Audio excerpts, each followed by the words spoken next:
Hello everyone. Welcome back to the sessions on the advanced communication.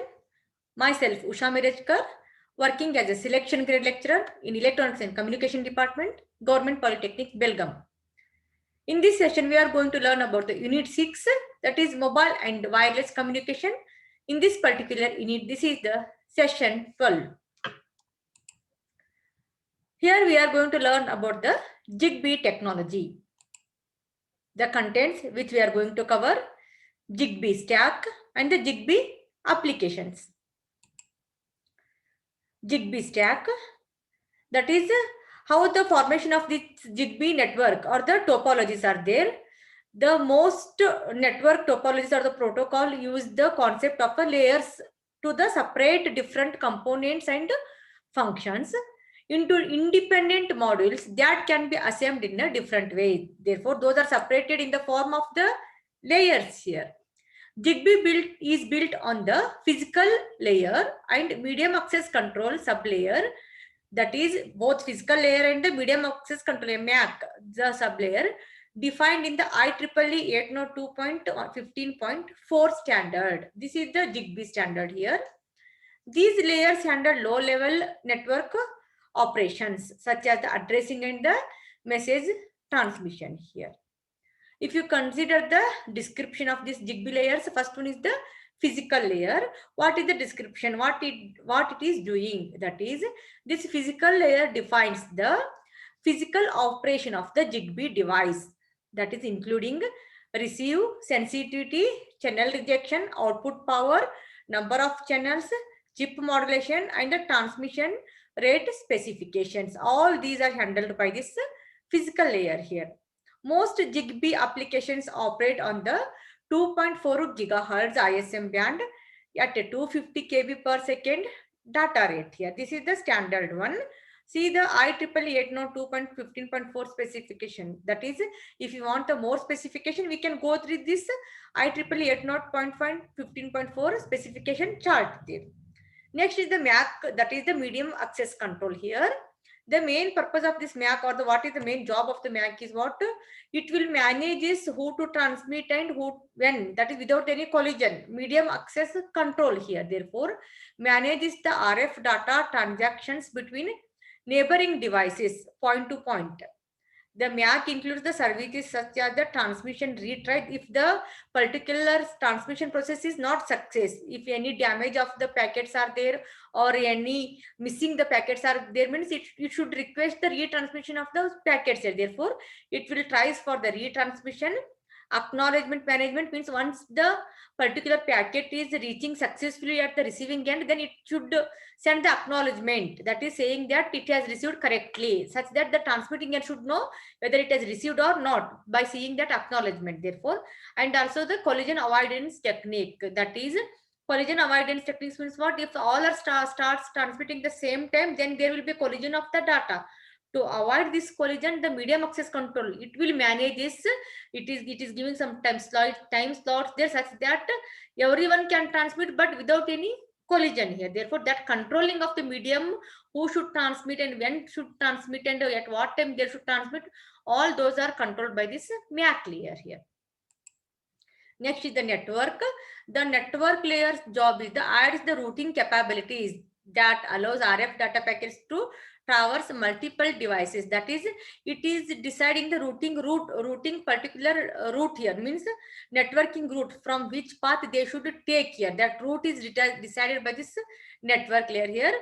Route the data from the source to the destination here. That is the peer-to-peer connection, that is from source to destination. Which route is suitable, that is decided by this network layer here.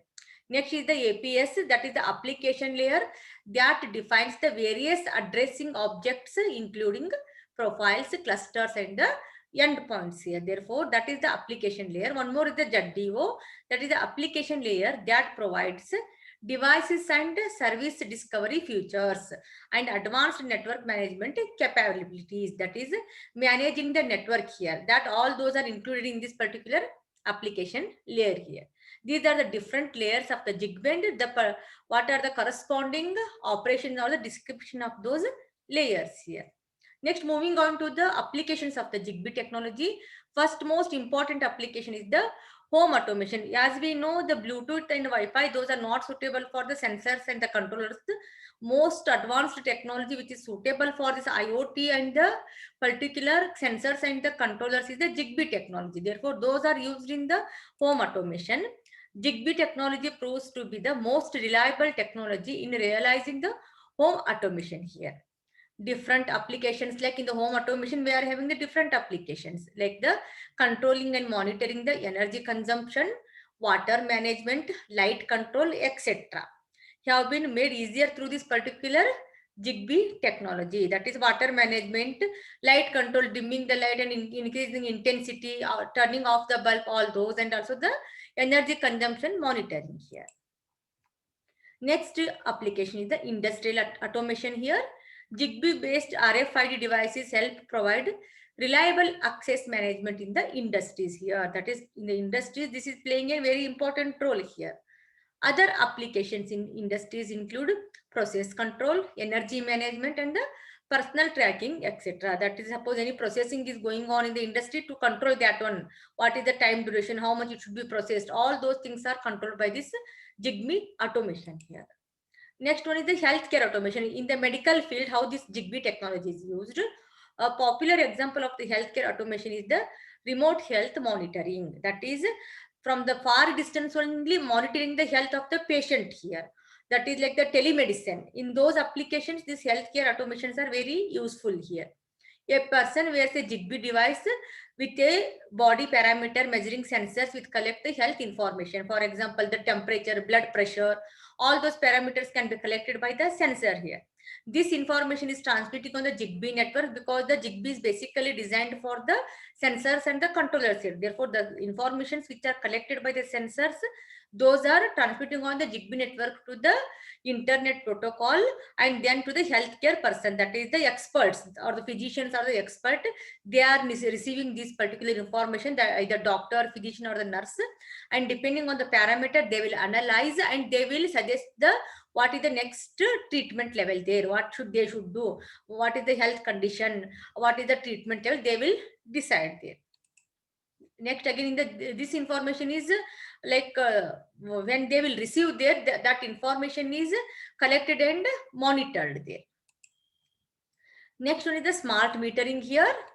In case of the smart metering, Zigbee remote operations in the smart metering include energy consumption response, pricing the support, security over power theft, etc. Means in the billing and all, this particular Zigbee technology is used as a smart metering, the making the billing and also the security purpose for the power here.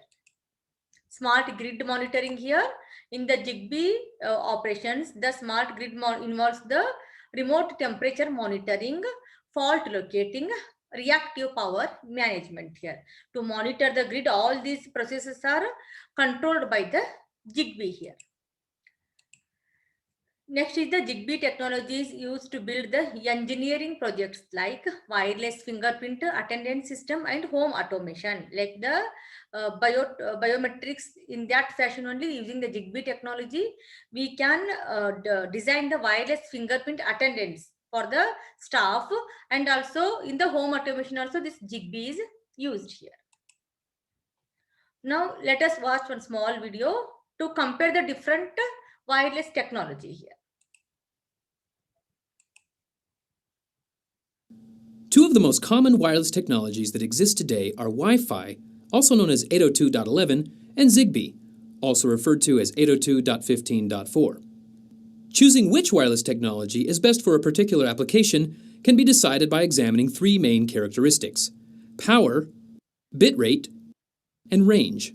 The first characteristic to consider when choosing which wireless technology is best for your application is power. When talking about 802.11 devices such as cell phones or laptops, the battery lifetime is typically 1 to 2 days.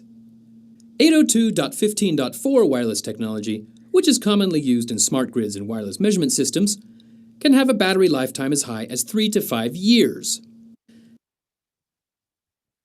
The next characteristic to consider is max bitrate. 802.11's max bitrate is 54 megabits per second. That is the highest throughput you can achieve with Wi-Fi. Zigbee only allows 250 kilobits per second. That's a big difference in the bandwidth between the two. The third characteristic to consider is range. Typically, with line of sight, Wi-Fi can be accessed up to 100 meters, while Zigbee can reach 1,000 meters. You should also know about network topologies when considering your application's range. With 802.11, you have what is known as an access point and clients. If you have an Ethernet network, you can use several access points to extend your range. You can then use wireless to connect to your client, which are what devices such as laptops or smartphones do. To increase your range, you can install more access points on the Ethernet.